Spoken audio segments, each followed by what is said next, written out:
নমস্কাৰ আৰু মই দীপলো মই অন্যটা ভিডিঅলৈকে আপোনালোক সকলোকে পুনৰবাৰ স্বাগতম জনাইছো। আহকচোন আজি গুৰুত্বপূৰ্ণ কথা এটা ক'বলৈ গৈ আছো আপোনালোকক।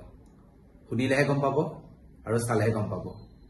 ভিতৰত আছে জুবিনৰ বিষয়ে কিনো কৈ আছে শুনিলে আপোনালোকে শুনিলে গম পাব বুলি কৈ আছো নহয়। যিসকলে আমাৰ জুবিন দাক ভাল পায় তেওঁলোকক কৈছো কমেন্ট বক্সত গৈ ৰঙা দিল এটা দি দিব। আকৌ কৈছো যিসকলে জুবিন দাক ভাল পায় সেইসকলে কমেন্ট বক্সত ৰঙা দিল এটা দি দিব আৰু যিসকলে বেয়া পায় কমেন্ট বক্সত খোলা আছে কলা দিল এটা দিব। তেতিয়া সম্পূৰ্ণকৈ ভিডিঅ চাই থাকক, তেতিয়া গম পাব আপোনালোকে। আহক আৰু জুবিন দাক মই এটা কথা কলো, এইটো কথা মই ইয়াতে ওপেনলি কৈ আছো যে মোক গালি পাৰক মোৰ গাত নালাগে, জুবিন গাৰ্গক যদি কোনোবাই গালি পাৰে সেইটো গাত লাগিব 100%। কিয় জুবিন গাৰ্গ কেতিয়াও বিক্ৰী যোৱা নাই আৰু জুবিন গাৰ্গ বিক্ৰী যোৱা নাই কাৰণে কাৰো সাহস হোৱা নাই জুবিন গাৰ্গক একো কৰিবৰ কাৰণে।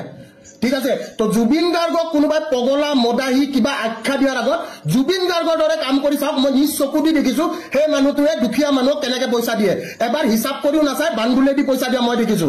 ঠিক আছে, সেইটো কিন্তু মিডিয়াত ওলোৱা নাছিলে। তো জুবিন গাৰ্গৰ নাম ব্যৱহাৰ নকৰিব।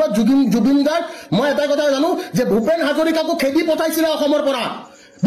আৰু জুবিন দাক মই এটা কথা কলো, এইটো কথা মই ইয়াতে ওপেনলি কৈ আছো যে মোক গালি পাৰক মোৰ গাত নালাগে, জুবিন গাৰ্গক যদি কোনোবাই গালি পাৰে সেইটো গাত লাগিব 100%।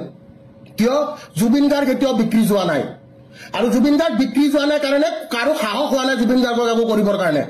ঠিক আছে, তো জুবিন গাৰ্গক কোনোবাই পগলা মদাহী কিবা আখ্যা দিয়াৰ আগত জুবিন গাৰ্গৰ দৰে কাম কৰি চাওক। মই নিজ চকু দি দেখিছো সেই মানুহটোৱে দুখীয়া মানুহক কেনেকে পইচা দিয়ে, এবাৰ হিচাপ কৰিও নাচাই বানগুলেদি পইচা দিয়া মই দেখিছো।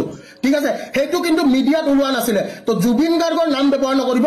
জুবিন গাৰ্গ মই এটা কথা জানো যে ভূপেন হাজৰিকাকো খেদি পঠাইছিলে অসমৰ পৰা, বিষ্ণু প্ৰসাদ ৰাভাকো খেদি পঠাইছিলে অসমৰ পৰা। কিন্তু সেইবিলাক মানুহে যেতিয়া